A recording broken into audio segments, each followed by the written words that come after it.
Bonjour chers frères et sœurs, je suis l'évangélique Jacques Mao de la Mérès. Voilà, donc chaque dimanche à 13h nous avons notre culte d'adoration, d'édification, de louange. Nous avons fini la partie louange, la partie d'adoration. Nous sommes maintenant à la partie de la prédication de la parole de Dieu. Voilà. Et notre lecture d'aujourd'hui va se porter sur Matthieu 27, 45 à 52. Donc le thème de ce message est les faits qui condamnent l'humanité après la mort de Jésus-Christ. C'est un thème si simple, tout bon chrétien a plus ou moins fait la lecture de ces textes. Je le répète, les faits qui condamnent l'humanité après la mort de Jésus-Christ. Parce qu'il y a eu des témoignages forts après la mort de Jésus-Christ, mais malgré cela, les tout premiers témoins qui étaient en face de ces faits ne se sont pas repentis, sauf quelques-uns, y compris le centenier qui était là, et quelques militaires, les Romains qui étaient à côté là, parce qu'ils ont vu les faits et ils se sont effrayés, ils ont cru. Il y en a même parmi eux qui ont dit, certainement cet homme était le Fils de Dieu. Alléluia. Donc nous allons aujourd'hui prêcher sur ce fait-là. Mais avant toute chose, concernant la parole de Dieu, parce que nous savons que c'est le Saint-Esprit qui dirige tout, nous ne sommes que des simples serviteurs des mains du Seigneur, donc nous allons tout remettre entre ses puissantes mains. Nous allons prier le Seigneur. Éternel, au Dieu Tout-Puissant, sois élevé et magnifié pour ta grâce infinie, parce qu'il a loin de que le Seigneur te bénisse. Merci Seigneur pour ce que tu fais constamment pour tes serviteurs pour que nous sommes maintenant aujourd'hui. Je te remercie sincèrement pour ce moment que tu nous as donné. Toi, le seul vrai Dieu, soit élevé. Merci Seigneur, c'est toi qui mets les mots dans nos bouches. C'est toi qui nous insistes en tout et c'est toi qui nous guides, éternel mon Dieu. Les paroles, Seigneur, qui sont sorties, Seigneur, ne viennent pas de moi. Mais éternel mon Dieu, viens, Seigneur, de toi. C'est pour cela, Seigneur, un homme n'est pas qualifié, éternel mon Dieu, Seigneur, pour prendre la parole, Seigneur, de ta part. C'est toi plutôt qui utilises les hommes. Quant à ceux qui se vantent, éternel mon Dieu, de faire des écoles kilométriques de théologie, nous savons que ce sont des personnes qui ont mis le Saint-Esprit de côté et qui veulent, éternel mon Dieu, agir, Père, selon l'homme. Et nous savons, Seigneur, quelle est la fin souvent de ces personnes. Donc cela, nous te remettons tout cette Seigneur, afin de nous guider et de prendre la parole toi seul. Alléluia pour ta grâce, pour tout ce que tu fais, au nom de Jésus-Christ. Amen.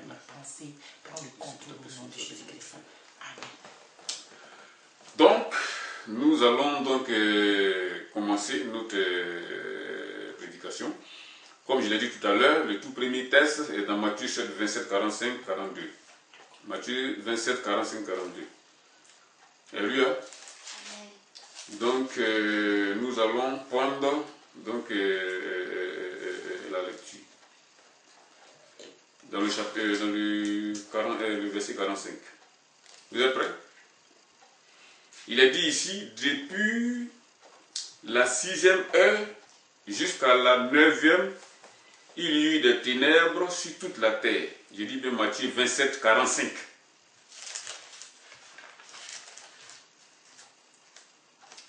Depuis la 6e heure jusqu'à la 9e, il y eut des ténèbres sur toute la terre. Et vers la 9e heure, Jésus s'écria d'une voix forte, Élie, Élie, lama sabachthani, c'est-à-dire mon Dieu, pourquoi m'as-tu abandonné? Quelques-uns de ceux qui étaient là, l'ayant entendu dire, il l'appelle Élie, Élie. Et aussitôt l'un d'eux courut prendre une éponge qu'il remplit de vinaigre et l'ayant fixé sur un roseau, il lui donna à boire. Mais les autres disaient, laissons voyons si Élie viendra à le sauver. Jésus poussa de nouveau un grand cri et il rendit l'âme. Ensuite, dans le verset 50 du chapitre 27 toujours, et voici le voile du temple se déchira en deux. Depuis le haut jusqu'en bas, la terre trembla. Écoutez bien, les rochers se fendirent, les sépulcres s'ouvrirent, et plusieurs corps des saints qui étaient morts ressuscitèrent. Étant sortis des sépulcres, après la résurrection de Jésus, il entrait dans la ville sainte et apparut à un grand nombre de personnes.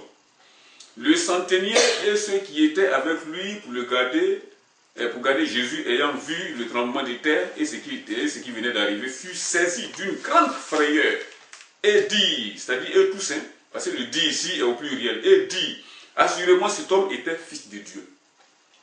Alléluia. Nous venons de dire tout ce récit-là. Est-ce que nous avons entendu le nom des pharisiens? Non. On n'a pas entendu le nom des sadducéens. On n'a pas entendu le nom des hérodiens. Mais il est dit ici, et il s'agissait des soldats romains, il fut saisi d'une grande frayeur et dit, assurément cet homme était fils de Dieu. Ceux qui voulaient condamner Jésus, on n'a pas entendu parler de ces personnes. On parle ici des militaires. Donc je récapitule ici. Il est dit donc dans le verset 45 ici, depuis la 6e heure jusqu'à la 9e heure, il y eut des ténèbres sur toute la terre. Alléluia. Oui. Depuis le monde a été créé, nous n'avons jamais entendu ni vu qu'après la mort d'une personne, quelque chose de semblable s'est passé. Ça, c'est un témoignage. Les Juifs n'ont pas voulu accepter Jésus comme leur Messie. Eux, ils attendaient un Messie qui allait venir en gloire pour venir détruire les Romains et rétablir le règne du Messie sur la terre.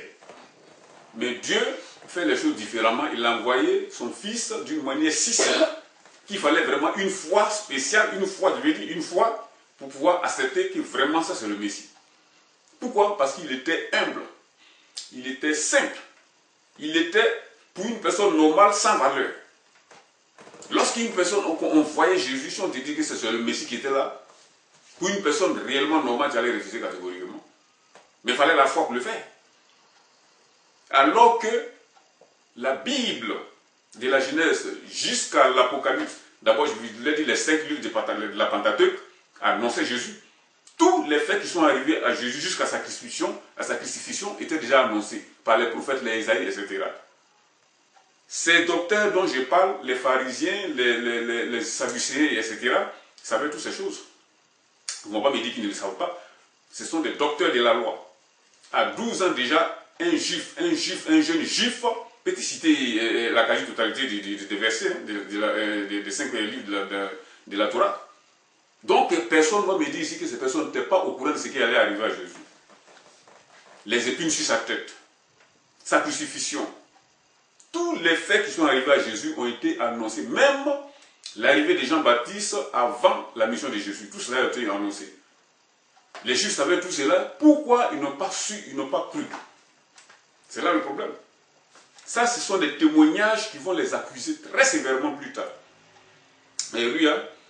Il est donc dit ici, et vers la 9e heure, Jésus s'écria d'une voix forte et il dit, Eli lama sabachthani, c'est-à-dire mon Dieu, pourquoi m'as-tu abandonné? Quelques-uns de ceux qui étaient là, ayant vu cela, entendu cela, ils appellent Élie. Et aussitôt, l'un d'eux courut prendre une éponge qui remplit de vinaigre et l'ayant fixée à un réseau, il lui donna à boire. Mais les autres disaient, laissons voir si Élie viendra le sauver. Jésus poussa un grand cri de nouveau et rendit l'esprit. Ensuite, dans le 51, verset 51 du chapitre 27 toujours de Matthieu, il est dit ici, et voici le voile du temple se déchira en deux. Il n'y avait personne là, il n'y avait pas un homme qui était sur une échelle en train de couper le voile en deux avec un grand couteau ou bien une grande épée. Le voile du temple se déchira en deux.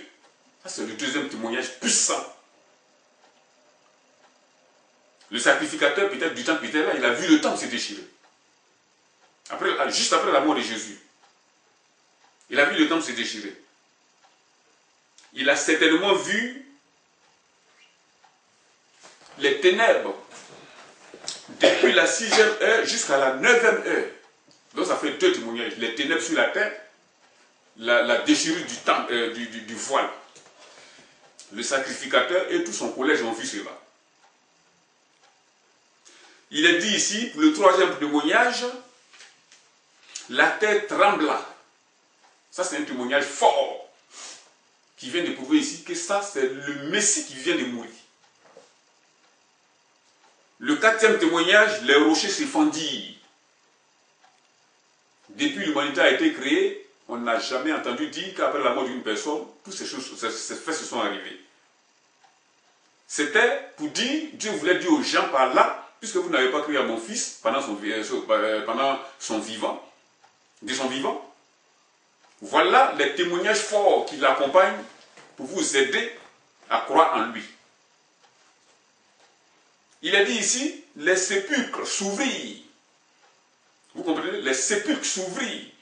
Et plusieurs corps des saints qui étaient morts ressuscités. Étant sortis des sépulcres après la résurrection de Jésus, ils entraient dans la ville sainte et apparurent à un grand nombre de personnes. Les pharisiens, les sadducéens, les chefs, les docteurs de la loi ont vu tout cela. Ils ne peuvent pas le nier. Les faits sont là, ils ne pouvaient pas le nier. Maintenant, le centenier et ceux qui étaient avec lui pour garder Jésus, ayant vu cela, le tremblement de terre et ce qui venait d'arriver, fut saisi d'une grande frayeur et dit, assurément cet homme était fils de Dieu. Vous voyez? Donc, ces personnes qui n'ont pas cru en Jésus sont les meneurs du peuple. On n'a pas trop parlé ici du grand du peuple, on a parlé seulement des soldats. On n'a pas parlé des pharisiens et des docteurs de la loi, parce que eux, leur position était déjà connue. Eux, ils voulaient coûte que coûte finir avec cette affaire pour pouvoir reprendre leurs affaires. Ils savent très bien, même s'ils ont... D'abord, avant, quand Jésus vivait, pendant tous ces miracles qu'il faisait, moi, je suis sûr que les docteurs de la loi, les pharisiens et tous les sacrificateurs savaient que Jésus était le Seigneur. Ils savaient que Jésus était le Messie. Mais, s'ils le reconnaissaient en tant que Messie, c'était en même temps perdre leur position. Et puisqu'ils ne voulaient pas perdre leur position, ils voulaient tenir, ils tenaient fortement et à tous les coups à leur position, il fallait régner Jésus. Et c'est ce qu'ils ont fait. En se condamnant eux-mêmes, parce qu'en régnant Jésus se condamnait. Pourquoi ils se condamnaient ainsi? Pour des biens matériels, pour l'honneur des hommes, pour quelques années sur terre. La Bible dit qu'il sert-il à un homme de gagner la terre entière, le monde entier, si tu perds ton âme. Et ils savent toutes ces choses parce que ce sont des docteurs de la loi. Je viens de vous dire qu'un enfant de 12 ans, un enfant hébreu de 12 ans, peut citer toutes les 5 livres de la Pentateuque. Donc ces personnes se sont ainsi eux-mêmes mis sous la condamnation. Les témoignages que je viens de vous dire étaient presque ténables, c'est-à-dire saisissants. C'est pas pour rien que j'ai intitulé ce message « Les faits qui condamnent l'humanité après la mort de Jésus ». Les premiers concernés sont d'abord les chefs spirituels du peuple juif, ensuite ceux qui ont suivi ces faits. Alléluia. Amen. Aujourd'hui, nous n'étions pas sur les lieux, c'est par la foi que nous acceptons toutes ces choses. Mais puisque la Bible le dit, nous savons que c'est clair et net et que c'est passé et c'est vrai. Ces témoignages montrent que Jésus était plus que Mahomet. Quand Mahomet est mort, il n'y a pas eu d'événement. Quand Bouddha est mort, il n'y a pas eu de résurrection des morts, la terre ne s'est pas fendue, les pierres ne se sont pas fendues et il n'a pas fait nuit en pleine journée. Quand Bouddha est mort, pareil. Tous les chefs de religieux de ce monde, quand ils sont morts, c'était la même chose, rien ne s'est passé. Et leurs tombes existent jusqu'à présent, s'il vous plaît. Leurs corps sont dans leur tombe. Il y a des gens même qui sont morts avant Jésus. Actuellement, ils ont fait des recherches, leurs corps se trouvent dans leur tombe. Mais Jésus-Christ, lui, sa tombe est vide. Pourquoi? Parce qu'il est l'élu de Dieu, c'est lui qui devait venir libérer l'humanité. La Bible ne ment jamais. Ce qui arrive, ce qui est dit dans la Bible, c'est ce qui va se passer. Chaque trait et virgule de la Bible sont des réalités spirituelles et vraies. Alléluia. Amen. Jésus-Christ est donc ressuscité et il est assis actuellement à la droite du Dieu le Père, en train d'intercéder pour nous, pour nos fautes que nous continuons de commettre sur la terre. Parce que celui qui dit qu'il ne pêche plus est un menteur et il fait de Dieu, il fait de Dieu un menteur. Parce que Dieu dit que tout homme est pécheur. Mais cela ne veut pas dire que nous devons continuer volontairement à pécher, puis nous arriver du péché.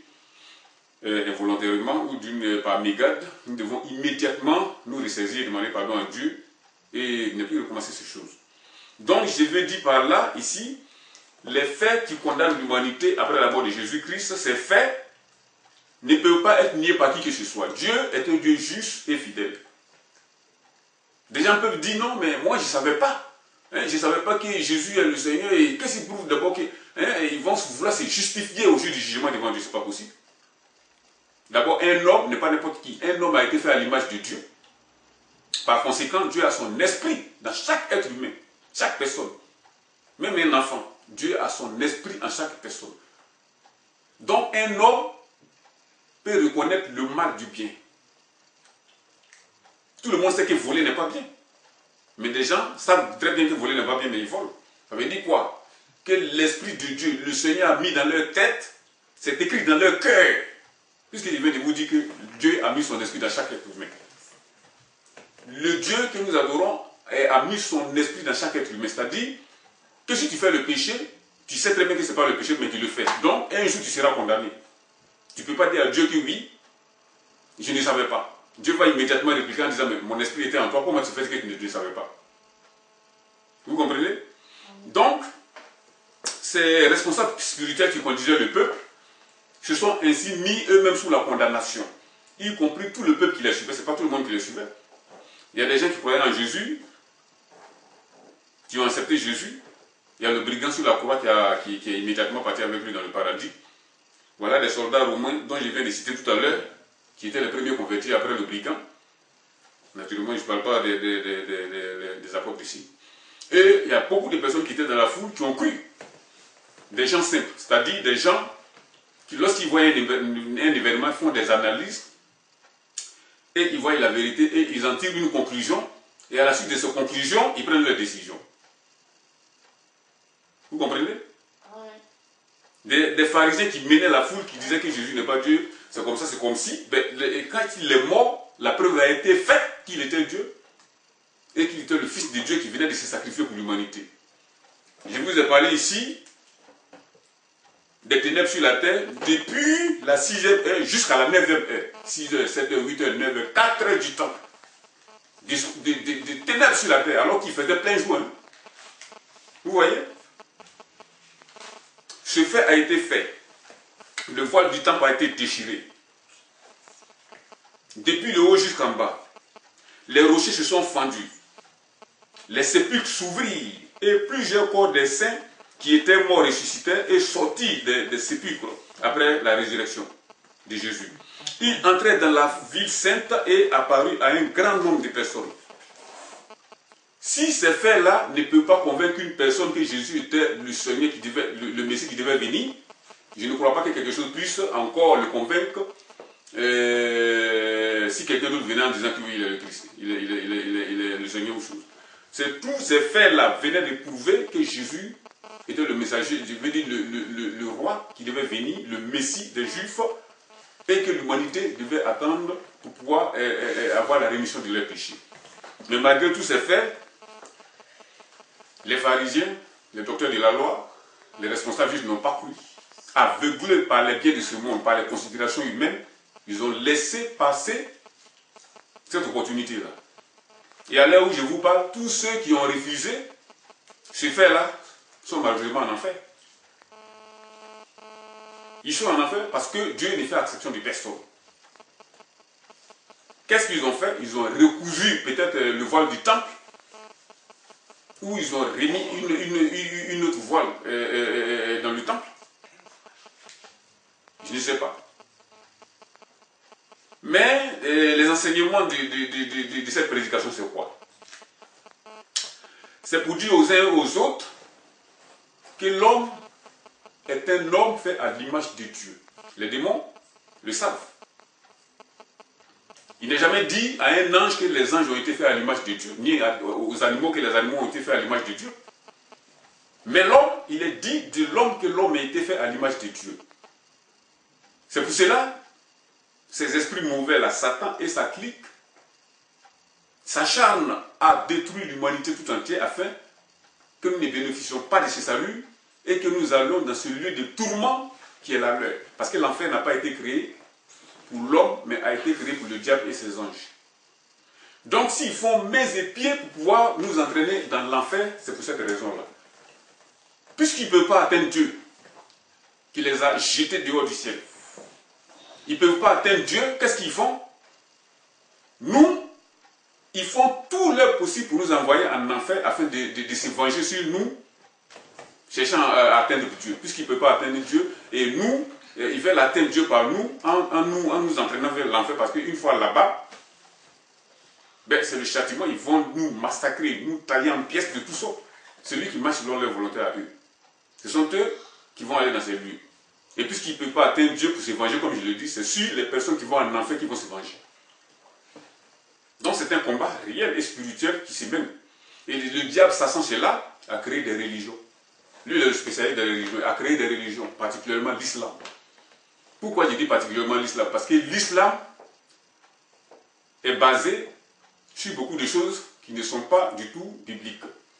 L'islam dit, et Dieu n'a pas de fils. La plupart des grandes mosquées du monde, il est dit que Mahomet, Allah est Dieu, et Mahomet est son prophète, et Dieu n'a pas de fils. Vous voyez? Ainsi, en proclamant cela, la personne qui proclame cela se met immédiatement sous une condamnation. Parce que Dieu n'a pas donné deux personnes pour sauver l'humanité, il a donné uniquement que Jésus. En disant Jésus n'est pas fils de Dieu ou Dieu n'a pas de fils, tu te mets immédiatement sous la condamnation. Dieu a un seul salut qu'il a donné aux hommes, c'est Jésus. Celui qui le refuse, c'est peuple pour l'éternité en tout point de vue, et il ne peut être sauvé après la mort. Parce que c'est pendant la vie qu'il faut se repentir. Et en créant ces religions, le diable met les gens hors du salut. Ce n'est pas obligatoire ces religions-là. C'est un choix. L'homme, même puisque je viens de vous dire que l'homme a été fait à l'image de Dieu, peut savoir si quelque chose est faux ou vrai. Alléluia. Amen.